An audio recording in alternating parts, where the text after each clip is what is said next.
It was supposed to be a routine flight for Amara Bennett, a bright and ambitious 22-year-old who had recently graduated from college. She was heading home after an exhausting week of job interviews, feeling both hopeful and uncertain about her future. Amara's father, James Bennett, was a reserved but supportive figure in her life, always encouraging her to chase her dreams without flaunting the family's wealth. Despite being the CEO and majority owner of one of the world's leading airlines, James had raised Amara to value hard work and humility over privilege. Amara's trip had been booked in first class, a graduation gift from her father to help her relax after weeks of stress. She arrived at the airport dressed casually in a comfortable sweatshirt and jeans, her carry-on bag slung over her shoulder. She checked in and headed toward the gate, her mind preoccupied with thoughts of the future. When boarding began, Amara joined the line for first-class passengers, holding her boarding pass ready. But as she approached the gate, a sharply dressed airline employee named Karen Whitmore stepped in front of her with a disapproving look. "Excuse me, miss," Karen said, her tone clipped. "This line is for first-class passengers only." Amara frowned, confused. "I know. Here's my boarding pass," she replied, holding it out. Karen barely glanced at the pass before shaking her head. "I'm sorry, but there must be some mistake. This is a first-class ticket, and you," she paused, eyeing Amara's casual attire, "don't seem to meet the criteria." Amara's heart sank. She could feel the eyes of other passengers on her, some curious, others judgmental. She tried to keep her voice steady.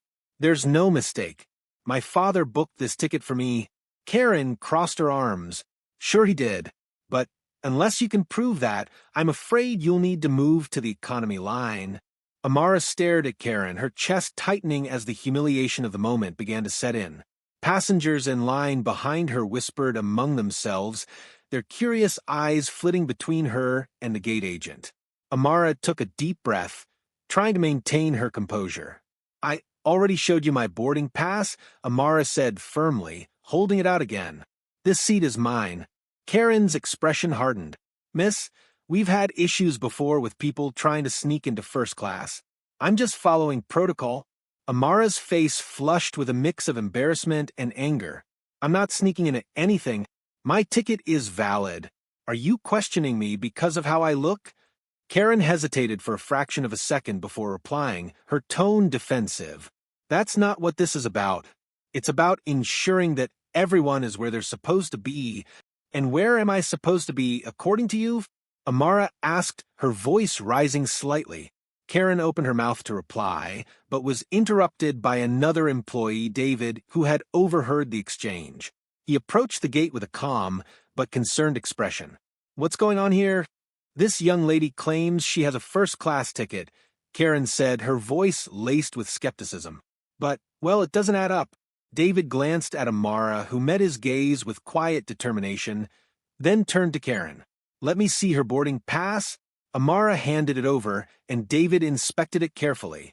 After a moment, he looked at Karen, his tone firm. "This ticket is legitimate." Karen's face paled slightly. "Are you sure? I just thought." "You thought wrong," David said, cutting her off. "Miss Bennett, I apologize for the misunderstanding. Please follow me." Karen's jaw tightened as Amara followed David through the gate, her heart pounding. She could still feel the weight of judgmental stares, but she refused to let the incident ruin her day. As she settled into her seat, the plush comfort of the first-class cabin did little to soothe her lingering frustration. Minutes later, Karen appeared in the cabin, her expression carefully neutral. She approached Amara with an air of forced politeness. "I just wanted to apologize for earlier. It was a misunderstanding." Amara looked up, her eyes steady. "No, it wasn't a misunderstanding. You judged me based on how I look and assumed I didn't belong here." Karen opened her mouth to protest, but quickly closed it again. "I didn't mean to offend you," she said finally. "Enjoy your flight." Amara didn't respond, instead turning her attention to the view outside the window. She wasn't interested in Karen's hollow apology. As the plane took off, Amara's thoughts turned to her father. James Bennett had always taught her to handle moments like this with grace, but she couldn't help feeling a simmering anger beneath the surface. She decided to text him, sharing the details of what had happened at the gate. A reply came almost immediately. "I'll handle it. Focus on enjoying your flight." Amara sighed, unsure of what her father planned to do, but trusting that he would take care of it. For now, she leaned back in her seat, determined to relax despite the rocky start to her journey. What Amara didn't know was that her father's intervention would set off a chain of events that would leave Karen and the rest of the airline staff stunned. James Bennett wasn't just any CEO, he was known for his no-nonsense approach to leadership and his unwavering commitment to fairness. When he heard about the incident, he was livid. James made a series of calls, starting with the airline's operations team. "I want to know exactly what happened," he demanded, "and I want it resolved before the flight lands." The wheels were set in motion. By the time the plane touched down, Karen's behavior had been thoroughly investigated, and James had planned his next steps. As the plane descended and the captain announced their approach to the destination, Amara prepared herself to leave the incident behind. She focused on her plans for the week ahead, unwilling to let Karen's behavior linger in her thoughts. What she didn't know was that her father, James Bennett, had been working behind the scenes to ensure the matter was addressed swiftly and decisively. As passengers began disembarking, Amara waited patiently in her first-class seat, letting others exit before her. When she finally stepped into the terminal, she was surprised to see a small group of airline employees waiting near the gate. At the center of the group was Karen, looking visibly nervous, flanked by a senior supervisor named Margaret Holloway. Standing slightly apart from them was a tall, impeccably dressed man with a commanding presence, James Bennett himself. Amara's eyes widened as she recognized her father. "Dad," she called out, hurrying over to him.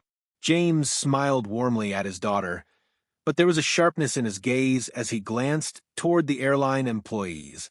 "Amara," he said, pulling her into a quick hug.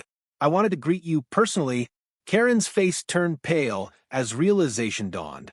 She looked between James and Amara, her mind racing to connect the dots. "Mr. Bennett," she stammered, her voice shaking, "I didn't realize—" "That much is obvious," James said coolly, cutting her off. He turned to Margaret. "Is this the gate agent who caused the problem?" Margaret nodded, her expression professional but firm. "Yes, sir. We've reviewed the incident and spoken to witnesses. Miss Whitmore's actions were entirely inappropriate and violated company policy." Karen's hands trembled as she tried to defend herself. "I was just trying to follow protocol," she said quickly. "I didn't mean any harm." James raised an eyebrow, his tone sharp. "Protocol? Since when does protocol involve profiling and humiliating paying passengers? Amara showed you her ticket, and yet you dismissed her. Why? Because she didn't fit your narrow idea of who belongs in first class?" Karen opened her mouth to respond, but faltered under James's piercing gaze. "I didn't." "Enough," James said firmly. "This is not how my airline treats its customers, and it will not be tolerated." Amara stood silently beside her father, her emotions a mix of satisfaction and discomfort. She hadn't expected him to confront the situation so directly, but she couldn't deny the relief of seeing Karen held accountable. Margaret stepped forward, addressing Karen, effective immediately. "You're suspended while we conduct a full review of your actions. This behavior goes against our values as a company, and further disciplinary measures will be taken based on the findings." Karen's face crumpled, but she nodded, unable to argue. "I understand," she said quietly. James turned to Amara, his expression softening. "Are you okay, sweetheart?" Amara nodded. "I'm fine, Dad. I just didn't expect all of this." James smiled gently. "You deserve to be treated with respect, no matter where you are or who you're with. I wasn't going to let this slide." As the group dispersed, James and Amara walked together through the terminal.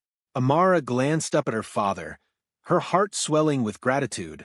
"Thanks for standing up for me," she said, "but you didn't have to come all the way here." James chuckled.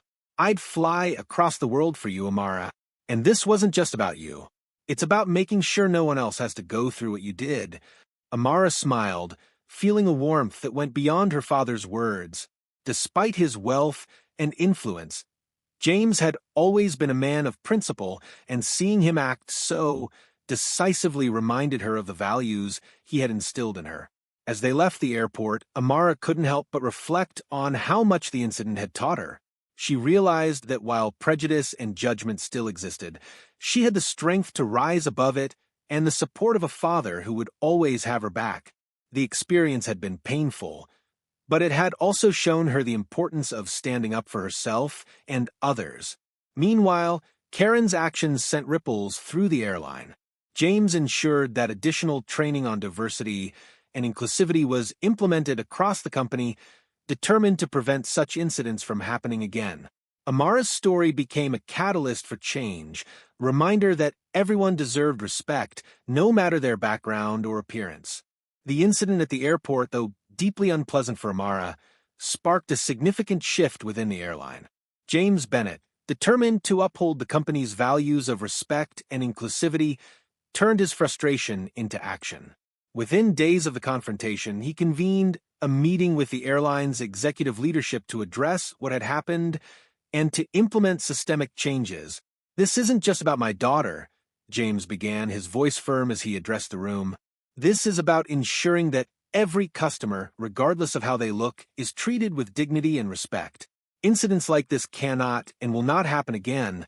The executives nodded, their expressions a mix of concern and determination.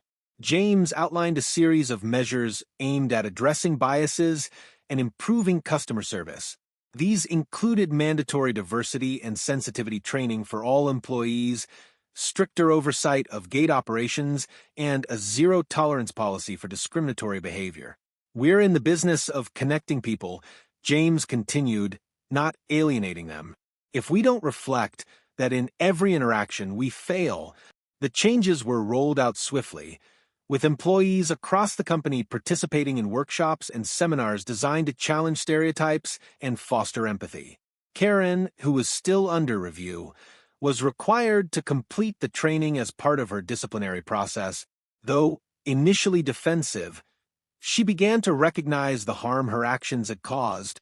Meanwhile, James worked to ensure that Amara's experience became a teachable moment for the entire organization. He shared her story in an internal newsletter, emphasizing the importance of treating every passenger with the same level of care and respect. "The customer in front of you might be someone's daughter, someone's loved one," James wrote. "Every person has a story, and it's our job to make sure they feel valued when they choose to fly with us."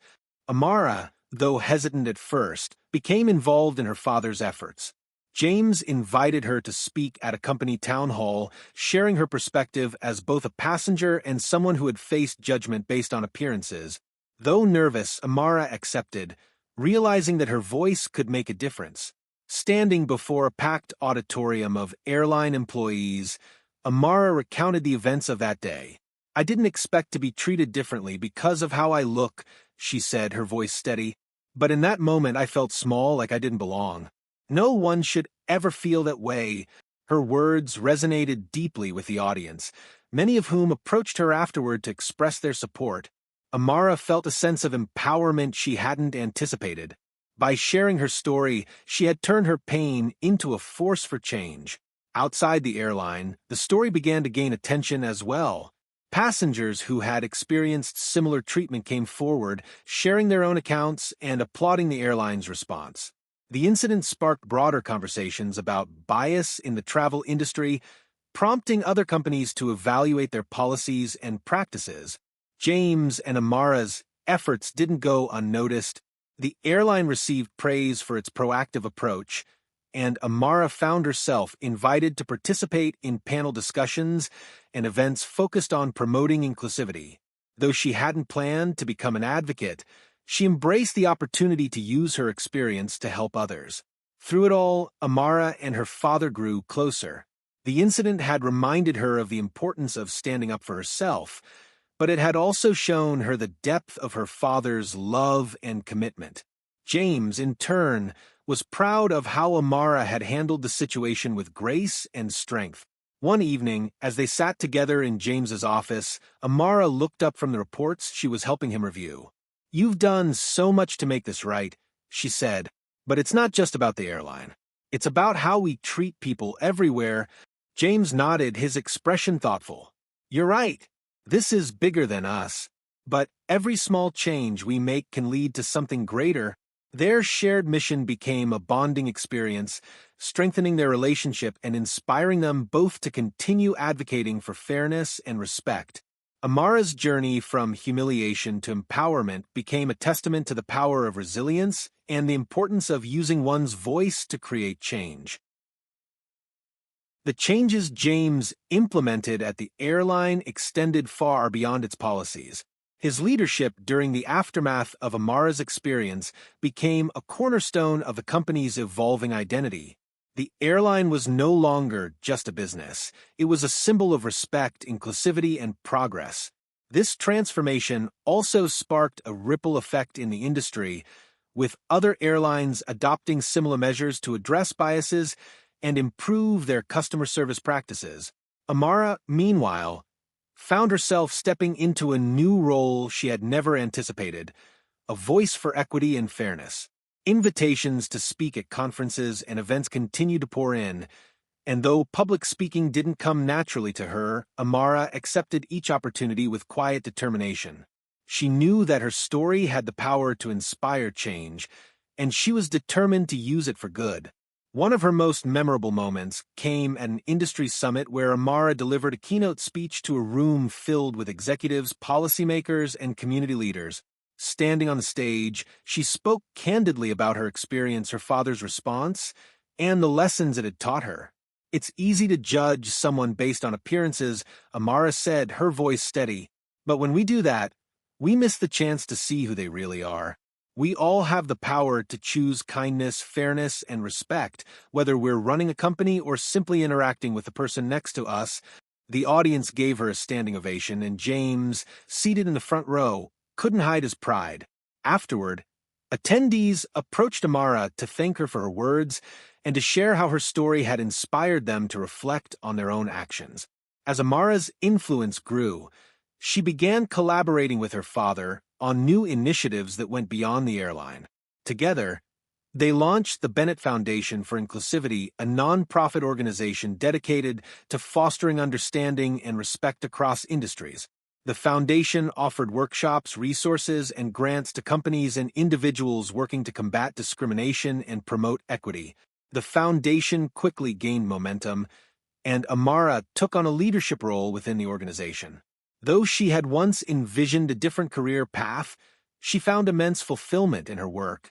"This isn't just about fixing what's broken," she told a journalist during an interview. "It's about building something better." At the airline, James continued to lead with the same values that had guided him through the crisis. Under his watch, the company introduced mentorship programs for underrepresented groups, expanded its hiring practices to prioritize diversity, and created scholarships for students pursuing careers in aviation and hospitality. Amara played an active role in these efforts, often visiting schools and communities to encourage young people to chase their dreams. Through these initiatives, James and Amara worked side by side, creating a legacy that went far beyond the family business. Their bond grew stronger as they navigated challenges together, united by a shared vision of a fairer, more inclusive world. One day, as they sat in the office reviewing the foundation's latest projects, James turned to Amara with a thoughtful expression. He said, "When I started this airline, I wanted to create something lasting. But what we're building now, this is what truly matters." Amara smiled, her heart swelling with pride. "And it all started because of one bad day," she said, her tone light but meaningful. James chuckled. "Sometimes the worst days lead to the best changes." As the years passed, the legacy James and Amara built continued to grow. The foundation became a leading force in promoting inclusivity across industries, and the airline's transformation set a new standard for the travel industry. Amara's story, once a painful memory, became a powerful reminder that change was possible, even in the face of adversity. Through it all, Amara remained grounded, carrying with her the lessons her father had taught her: to value kindness, to stand up for what was right, and to use her voice to create a better world.